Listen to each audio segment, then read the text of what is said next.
My first year of raised bed gardening is well underway, and today I'm going to show you around and chat about what's working and what's not. With over 600 plants and 152 square feet of growing space, I have some huge successes and a few failures. We're also going to take just a second to introduce you to a brand new addition to our home that is so sweet, plus a friendly flower eating contest.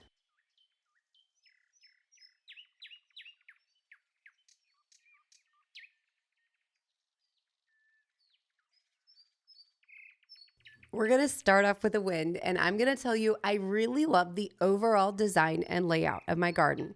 This took us a long time to finalize, and with a lot of effort, we come up with a plan that we thought would be not only a little less work to put in, but also really appealing to look at.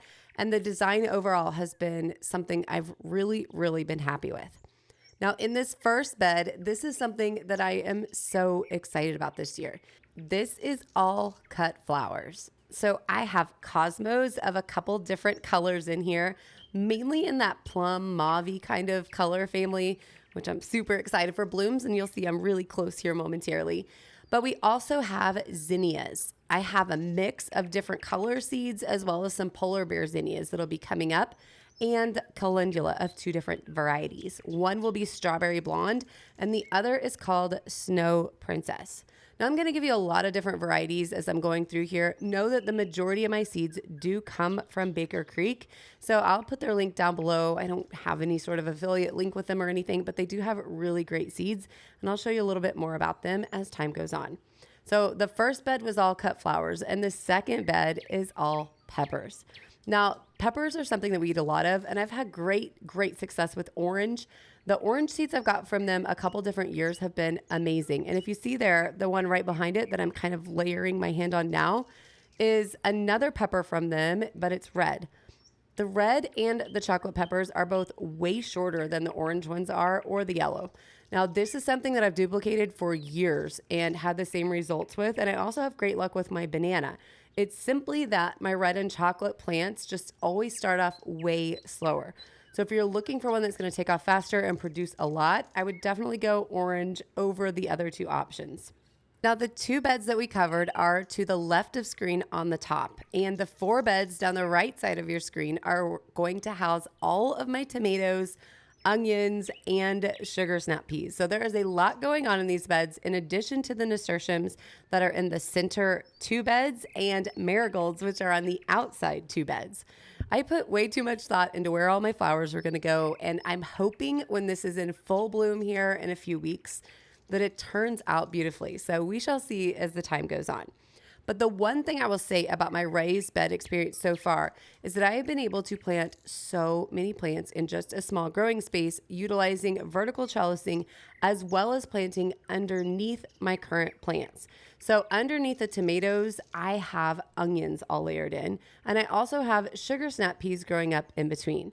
Now, the sugar snaps, as you can see, are very tall down there on the end. I have two different varieties. One is just your classic sugar snap, which are the really tall ones. And on these two beds closest to your screen, I have a dwarf sugar snap. Now, those grow and mature a lot faster because they are going to be shorter in the end. So it gave us a first flush of sugar snaps before the large ones were ready to go, which my kids absolutely loved. I will say my husband thinks the taller ones are a little bit sweeter, but overall the kids didn't notice a difference at all, and we're really happy to have that first round. So if you're looking for something to come on really fast, you could definitely put in a row or two of the smaller ones, because that worked out really well for us. Now turning to something that didn't work out so well for me, and that was my basil this year. I had about 15 basil plants in here. It was gorgeous and lush, and slowly, one by one, they all started dying. 3 different varieties of basil, one at a time, starting at the far end and working your way all the way down to the last dark opal that I had growing here, all just shriveled up and died. And I think the culprit to this was over fertilization. Now, it didn't impact the rest of the products growing in this garden. You can see these Principe tomatoes are absolutely gorgeous and going to just be overwhelming by the end of the season. But those basil plants were planted right on top of a space where my husband and kids put a whole bunch of fish discard once they were done cleaning fish in the beginning of the early spring season before this bed was planted. And I think it just got too much because this was the only bed not planted to get started. So it took more than any of the rest. Now, the other items like sugar snaps and tomatoes, as well as my flowers down on the end, have not suffered the same fate. So I'm really curious to kind of see how that pans out long term. And I've been a little bit hesitant to try more in that same exact space just because of the results that I've had so far. This season has definitely not been short on the rainfall. So I think as the season progresses, that soil content and nutrients will kind of flush out and be a little more even. And I'm hoping to put something else in there later in the season.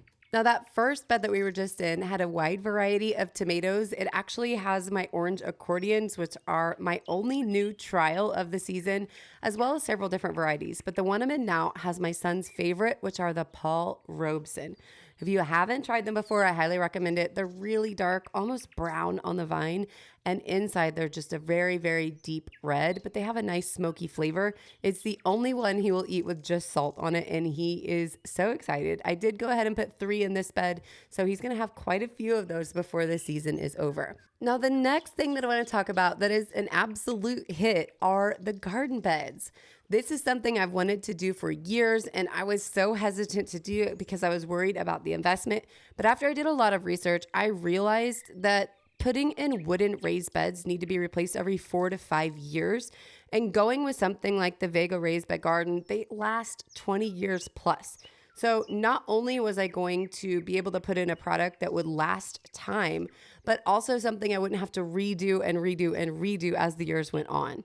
These beds are also made from 100% recycled food grade material, which was super important to me, with anti-rust protection, with the only USDA approved painted garden beds in the industry. If you are curious about my specific garden beds, I went with a 17-inch novel 9-in-1 large bed in sunlit oak from Vego. These beds are available to be put together in 9 different configurations to fit the size and space that you need. But for me, I went with the 2 by 9.5 because I wanted them to be easy to access from all sides and not really struggle to reach to the middle. In the beginning, we did put together a 4 by 8 and I really did not like it. So I'm super glad that we ended up doing this and they worked out beautifully. They're also offering a huge sale for Father's Day going on right now. So make sure to check my link in the description. These specific beds are 33% off right now, and everything else on the site is on sale as well. Thank you again to Vego Garden for sponsoring today's garden tour. The next thing that I'm really loving is the way that we installed our cattle panel trellises. Now, there are many different options and ways to trellis a raised bed garden, but for us, we already had these panels left from when we were doing in-ground gardening in the back. So to be able to just bring them forward and use what we already had was a great way to do this. Because we were able to put the trellis right in the middle, I've been able to plant my tomatoes and sugar snaps right down the center row and plant onions on both sides. Now here at the end, you can see I do have some sunflowers starting. That's another story we'll talk about in a little bit. That's one of my fails so far. I don't think they're getting enough sun there, but regardless, these trellises are working out really nicely.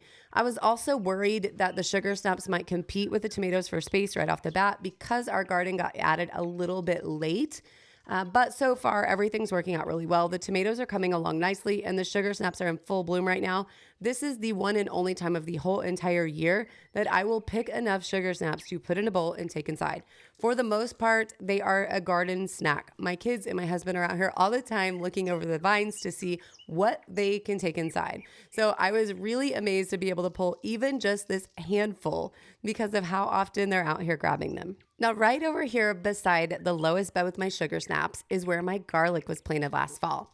Now, we put this in before we had the raised beds, but we knew we were planning to move everything up front. So this specific location is where we had the truck dump our mushroom compost the year before. As a result, the soil was super fertile, so we just shoved the garlic right in the ground right there, and so far it's working out really well. Now, this is the first year that I've done a hardneck variety, so I have some scapes coming on right now, which I was super excited to harvest. If you have never planted a hardneck garlic, right about this time of year, they get these little curly pieces that are really tough.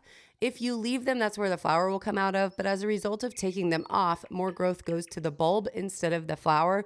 So you're getting more garlic in the end. Plus, you can harvest these right now and cut them up. We sauteed them in butter. They're kind of like asparagus in texture, but they're super, super delicious. So this makes a really great side dish, and the smell is absolutely divine. So highly recommend a hard nut garlic if you don't have one in your garden already. Now, just beyond the garlic is my broody Judy and her new set of chicks that she's showing all around the yard.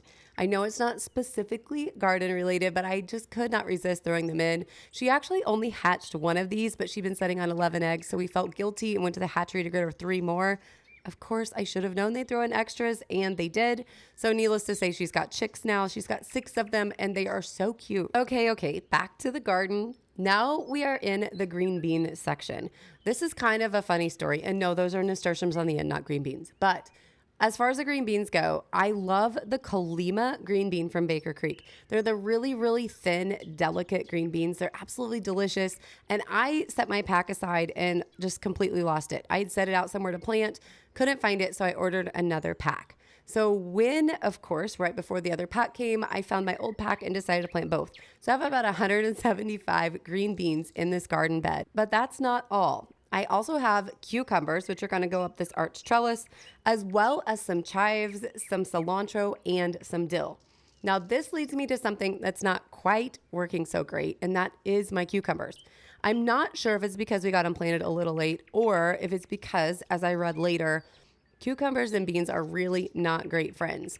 So the beans might be stunting the cucumbers, but we are starting to get to the point where we have some babies coming here, and I'm super excited to get these going. My kids love to snack on fresh cucumbers. We eat them nonstop when they're in season. So to have these blooms and a couple of plants that are a couple of feet tall right now starting to climb is very exciting.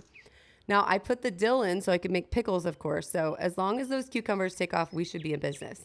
The cilantro I've cut a few times. I love that kind of cut and come again option. And it's worked out really, really good for us just to be able to run out to the garden and grab what we need when we need it, leaving the rest in place. Now, on the opposite end of my arch, which is in the middle of the top garden bed, I have regular shelling peas, which is the first time we have grown those.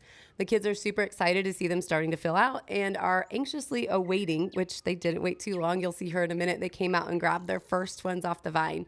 But the chance to get in there and taste test to see how they compare to their favorite sugar snaps. They did decide before the end that they definitely prefer them shelled instead of eating the whole pod, but I figured letting them try it the first time just to see what they thought was an all right option. So that's what we did. Now in this bed, I also have cabbage, which was absolutely gorgeous until about 4 days ago. The bugs have found it. Cabbage is always a hit and a miss for me. I love the way it looks when it's in full bloom, but it doesn't take long before it just looks lacy and totally devastated once pests get over it. So if I had to do it over again, I would probably put it in a bed without the trellis so it had the space to easily be covered and protected. Now, you might also notice that I did have a change of outfit here. I have to tell you, this garden tour was the hardest thing to film I filmed in a very long time. The weather was not cooperating. It was either too hot and sunny for my camera to like it, or it started to rain on me 3 different times. You can see there how beautiful my peas are, but I did just want to make a note. This happened over about 3 or 4 days. So by the end, my nasturtiums were in a totally different situation, and I'll show you all of the blooms by the end. The kids absolutely loved them. But first, I want to introduce you to our newest family member. Yeah, you heard that right. We have a new baby here at the house, and you are not going to believe just how cute she is. Oh my goodness, this is Callie. She is a tiny little calico kitten that came from my mother-in-law's farm, and the kids are absolutely in love with her. They have been working diligently for weeks to get Dad to approve another one coming into the house. But once you get a look at this face, you will just see exactly why we couldn't leave her out there. She was not destined to be a farm cat, and she is being so loved here at home. Although I will say not so loved in the garden bed. So she quickly escaped and went back in the house to play with the kiddos. Okay, let's get back to it now. Some things that are going super well are the grass walkways. It is a little bit of a pain to mow, of course, but it is so soft and gentle that the kids are able to run out here without shoes on when they want. There is no mulch to upkeep. There is no mulch sticking in my sandals when I'm walking through it, and it has just been a really nice addition. I also like how soft it looks in contrast with the garden beds. At first, when all of the straw was down and there was no grass yet, I thought, oh my gosh, we're a little too brown here. But now that everything is greening up, it just looks amazing. It feels amazing, and I could not be happier with the way it's turned out. Now you can see there just how decimated my cabbage is, but I have to say that even in the evisceration from the bugs, I have to say I think it looks really, really beautiful. Just the design work of those bugs and how they chewed apart all those leaves. There's something about it. I just love the way that it turns out. So I'm leaving him for just a couple more days. But there is one absolutely beautiful head of cabbage that I am going to be able to salvage. And that's this one right here. It is really, really hard in the center. It weighs a ton, and the bugs have only gotten to the outside leaves. So tonight, that beauty is coming in, and we are going to have it for dinner. Something else that's been super helpful for us this year so far is the mulch that we put down on the garden beds. Now, this mulch has helped to keep the moisture in and keep the plants from drying out. In addition, it acts as a barrier to any seeds that might blow in from surrounding trees or just other debris that's blowing through the air. So it's really helped to keep weeding to a minimum. During the hotter months, it will also keep the soil temperature lower underneath, which is a really big asset when you're using a metal raised bed garden. Anything you can do to help keep that soil temperature lower will drastically help with the overall consumption of your water. The next thing we're going to chat about are the potatoes. Now, I have not yet decided if the potatoes are a hit or a miss, so I'll share a little bit about that with you right now. My potatoes are in these grow bags, which in theory is going to be awesome because we can easily dump them out at the end of the season and get all the potatoes without having to worry that we're leaving some behind. But I'm not sure if they're really getting rid of enough water with the rain, or if the problem is that the compost that I filled the bags with is holding too much moisture, but they're starting to kind of yellow, and I'm pretty sure it's the result of overwatering. The only thing that struggled with it so far are the potatoes, so we're really thankful for that considering we got over 5 inches of rain in the last week alone, with more to come. Now this is pretty cool. I'm showing my kids these sugar snaps. They're not actually attached to the arch trellis. They're holding hands up top. Can you see that right there? It's so cool to be able to show my kiddos how nature works together and just has this really cool relationship to bring about the good for each individual plant. Now, those are the orange accordion tomatoes. I forgot to share you those earlier, and I could not leave without showing you how gorgeous they're looking so far. The kids think they are absolutely gorgeous, so we're hoping by the end of the season that that works out and they're a new favorite, because if they are beautiful and delicious, that's always an added bonus. Now, as I mentioned before, I filmed this over a couple days, and a bunch of my nasturtiums bloomed and were so gorgeous that I couldn't resist stopping for one last look. And as I was doing this, I was chatting with my kiddos, and I was telling them that every part of this plant is edible. And they couldn't believe that the flowers were edible or that I would actually let them eat them. And this guy was the first to jump in. I have to tell you, my kids are so willing to experiment with anything that we grow at home that it's been really cool to see their taste develop. But he decided that was a little too spicy and he wasn't a fan. I have heard that they're pretty peppery, but he quickly talked everyone else into it, and it turned into quite the little thing. The funny part is the boys had no interest for it, and baby sister just couldn't contain herself. She had to jump in. But once the boys saw middle sister take a bite of her flower, scarf it down, not spit it out, and actually enjoy it, then the challenge was on, and they could not resist going for another round while I was over here taking one last peek at my beautiful banana peppers. So this went on for quite a while. It was absolutely hysterical, but I had to convince them that I wanted some beautiful color left in the garden, so they needed to stop eating my flowers. We also had to have a quick chat about how not every flower in the garden is edible, so they can only eat them when I'm out there just to verify that what they're grabbing is safe. That's going to put a pin in our June garden tour. So I want to thank you for stopping by. Don't forget to check the Vego links below to take advantage of their awesome Father's Day sale going on now. And don't forget to like and subscribe. Until next time, we'll see you back soon. Bye, friends.